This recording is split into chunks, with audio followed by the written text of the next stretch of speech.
सोचो एक ऐसा मार्केट प्लेस है जहाँ पे हर साल लाखों करोड़ का बिजनेस होता है और उसमें सेलर बनना बिल्कुल फ्री है।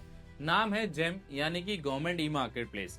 लेकिन यहाँ पे एक कैच है, अगर आप एक मैन्युफैक्चरर हैं, ओईएम है या फिर क्वाड्रेंट 1 और क्वाड्रेंट 2 कैटेगरी का प्रोडक्ट बेचते हैं तो एक ऐसा स्टेप जिसे ज्यादातर नए सेलर्स गलत समझते हैं और वहीं उनका एप्लीकेशन रिजेक्ट हो जाता है और उस प्रोसेस का नाम है वेंडर असेसमेंट।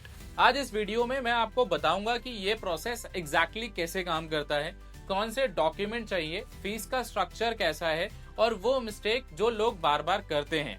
वीडियो को एंड तक देखिए क्योंकि लास्ट में मैं आपको वेंडर असेसमेंट की बेस्ट प्रैक्टिसेस भी बताऊंगा जिनसे आपका असेसमेंट फर्स्ट अटेम्प्ट में पास हो सकता है। देखिए सिंपल लैंग्वेज में समझिए, जब आप जेम पर सेलर बन जाते हैं तो गवर्नमेंट को कैसे पता चलेगा कि आपका प्रोडक्ट जेन्युइन है, कि आपके पास एक्चुअल मैन्युफैक्चरिंग कैपेसिटी है या फिर नहीं और कहीं आप कोई फ्रॉड तो नहीं है।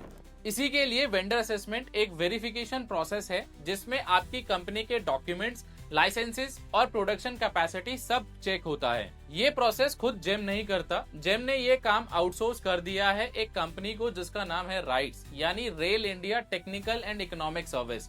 पहले ये काम QCI यानी क्वालिटी काउंसिल ऑफ इंडिया करती थी, लेकिन 2024 में ये रिस्पॉन्सिबिलिटी राइट्स को मिल गई।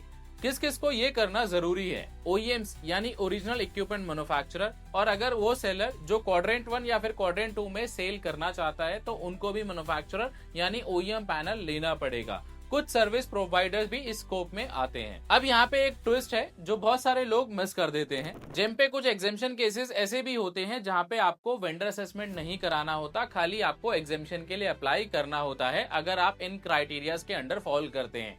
जैसे कि अगर आपके पास BIS लाइसेंस है, एक्टिव BIS लाइसेंस है, तो आप एग्जेम्पशन के लिए अप्लाई कर सकते हैं। सेंट्रल स्टेट PSUs और गवर्नमेंट बैक ऑर्गेनाइजेशन को भी एग्जेम्पशन मिलता है। मेडिकल डिवाइस, ड्रग, मेडिसिन और वैक्सीन मैन्युफैक्चरर्स अगर उनके पास वैलिड लाइसेंसेज हैं तो उनको भी एग्जेम्पशन इस कैटेगरी के अंदर मिल जाती है। और भी कुछ केसेस ऐसे होते हैं, मैं डिस्क्रिप्शन में मेंशन कर दूंगा जहां पे आप एग्जेम्पशन क्लेम कर सकते हैं। लेकिन यहाँ एक इम्पॉर्टेंट बात समझ लीजिए, एग्जेम्पशन का मतलब ये नहीं है कि आपको कुछ भी नहीं करना।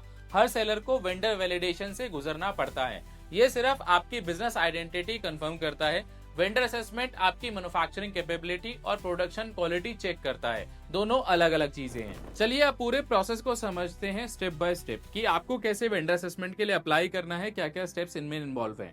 स्टेप 1, जेम लॉगिन से अप्लाई कीजिए। जेम अकाउंट में लॉगिन कीजिए, माई अकाउंट में जाइए और वेंडर असेसमेंट सेक्शन ढूंढिए, यहाँ से अप्लाई करना स्टार्ट होता है। स्टेप 2, प्रोफाइल अपडेट कीजिए। Contact details, production capacity, past 3 साल का sales data, raw material invoices, financial और बैंक डिटेल्स सब अपडेट करना होगा। स्टेप 3, जैसे ही आप एप्लीकेशन को सबमिट करते हैं तो आपको राइट्स का लॉगिन मिलता है। आपकी एप्लीकेशन राइट्स को फॉरवर्ड हो जाती है, आपको ईमेल और SMS से राइट्स लॉगिन क्रेडेंशियल मिलेंगे। ये एक सेपरेट पोर्टल है जिसका एड्रेस है rightsva.com। स्टेप 4, डॉक्यूमेंट्स अपलोड कीजिए यानी कि डेस्कटॉप असेसमेंट। इस स्टेज में डॉक्यूमेंट सबमिट होते हैं और राइट्स टीम उन्हें वेरीफाई करती है।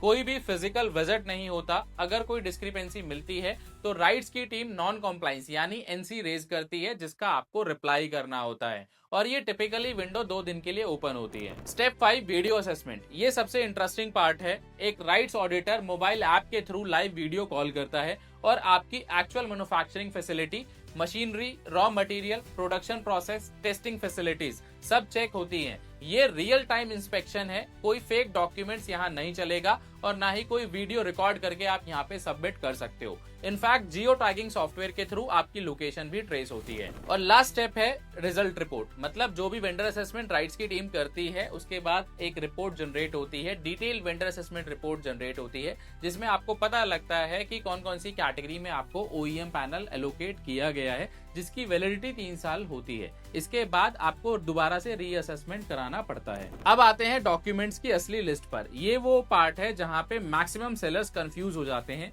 मैं आपको एक टेंटेटिव चेकलिस्ट बता रहा हूँ जो मैक्सिमम एप्लीकेशंस में मांगी जाती है और आप ये बोल सकते हो कि ये डॉक्यूमेंट्स को आपको सबमिट करना ही होता है। सबसे पहले आता है कंपनी डॉक्यूमेंट जिसमें आपका GST सर्टिफिकेट, रजिस्ट्रेशन सर्टिफिकेट यानी कि MSME या फिर इनकॉर्पोरेशन सर्टिफिकेट चलेगा। एड्रेस प्रूफ, मतलब आप एड्रेस प्रूफ में इलेक्ट्रिसिटी बिल या फिर रेंट एग्रीमेंट फर्निश कर सकते हैं। उसके बाद आता है product and production proof. Process flow diagram आपको बना के देना होता है, जिसमें रॉ मटेरियल से फिनिश्ड गुड्स तक का पूरा प्रोसेस आपको समझाना होता है। डेली और मंथली प्रोडक्शन कैपेसिटी का प्रूफ भी आपको सबमिट करना होता है। क्वालिटी एश्योरेंस एसओपी भी डॉक्यूमेंट आपको फाइनली सबमिट करना होता है। फिर उसके बाद है financial records, purchase order, copies, delivery चालान, जीआरएन, लास्ट 3 इयर्स के इनवॉइसेस, गवर्नमेंट और प्राइवेट दोनों ऑर्डर्स के। उसके बाद है legal and compliance, undertaking against debarring and blacklisting by any government organization, मतलब आपको किसी ने ब्लैकलिस्ट तो नहीं किया है, और अगर कोई मैंडेटरी सर्टिफिकेट एप्लीकेबल है या फिर टेस्ट रिपोर्ट एप्लीकेबल है तो वो भी आपको सबमिट करनी होती है। ये कुछ टेंटेटिव डॉक्यूमेंट्स है जो मैंने आपके साथ डिस्कस कर रहे हैं। एक्चुअल डॉक्यूमेंट की लिस्ट जब आप सबमिशन करते हैं तो वहाँ पे जनरेट हो जाती है। एक मिस्टेक जो अक्सर लोग बार बार करते हैं, एक्सपायर्ड डॉक्यूमेंट्स अपलोड करना, चाहे वो आपका बीआईएस सर्टिफिकेट हो, आईएसए हो या फिर कोई भी टेस्ट रिपोर्ट हो। अगर आपका सर्टिफिकेट एक्सपायर हो गया है तो उसे रिन्यू कीजिए और नया सर्टिफिकेट ही लगाइए। पुराना सर्टिफिकेट अगर आप लगाते हैं तो वो रिजेक्ट हो जाएगा, और कहीं पे भी एडिटिंग फॉर्जिंग आपको नहीं करनी है। और अगर आपकी सामने वाली टीम मतलब राइट्स की टीम आपकी एडिटिंग को पकड़ लेती है तो आपकी प्रोफाइल को 2 साल के लिए सस्पेंड किया जा सकता है। अब समझते हैं कि वेंडर असेसमेंट की फीस कितनी होती है। देखिए, वेंडर असेसमेंट की जो फीस है वो बहुत ही नॉमिनल है और इसे टर्नओवर के बेसिस पे डिवाइड किया गया है। अगर आपकी टर्नओवर 0 से लेकर 20 लाख तक है तो 871.61 पैसे प्लस जीएसटी आपको पे करना है एज अ फीस। अगर आपकी कंपनी की टर्नओवर 20 लाख से लेकर 1 करोड़ रुपए तक है तो 1743.22 पैसा प्लस जीएसटी आपको पे करना होता है। और अगर आपकी कंपनी की टर्नओवर 1 करोड़ से ज्यादा है तो 3486.44 पैसे आपको प्लस जीएसटी पे करना होता है as a vendor assessment fees.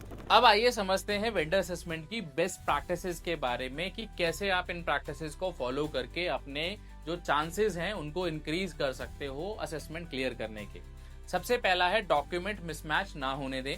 अगर जीएसटी में एड्रेस कुछ और है और इलेक्ट्रिसिटी बिल में कुछ और है तो ये रेड फ्लैग बन जाता है। दूसरा, प्रोडक्शन कैपेसिटी का प्रूफ रियल रखें। वीडियो असेसमेंट में वही चीज चेक होती है जो आपने डॉक्यूमेंट्स में क्लेम की थी। डिटेल्स मिसमैच होने पर असेसमेंट फेल हो सकता है। 3 साल का सेल्स डेटा ऑर्गेनाइज रखें। इनवॉइसेस, पीओ कॉपीज, जीआरएन सब कुछ अच्छे से अरेंज करके रखें। लास्ट मोमेंट में मत ढूंढिए। सबसे important, quality assurance SOP document seriously बनाइए। ये सिर्फ फॉर्मेलिटी नहीं है, असेसर इसी पे जज करते हैं कि आपका क्वालिटी कंट्रोल कितना मैच्योर है। और सबसे इंपॉर्टेंट, वीडियो असेसमेंट के लिए अपनी फैसिलिटी रेडी रखें। Proper lighting, clear equipment visibility, stable high speed internet और एक नॉलेजेबल पर्सन जो क्वेश्चन आंसर कर सके। अगर असेसमेंट फेल हो जाए तो घबराइए मत। असेसर आपको स्पेसिफिक ऑब्जर्वेशंस और रीजंस देता है।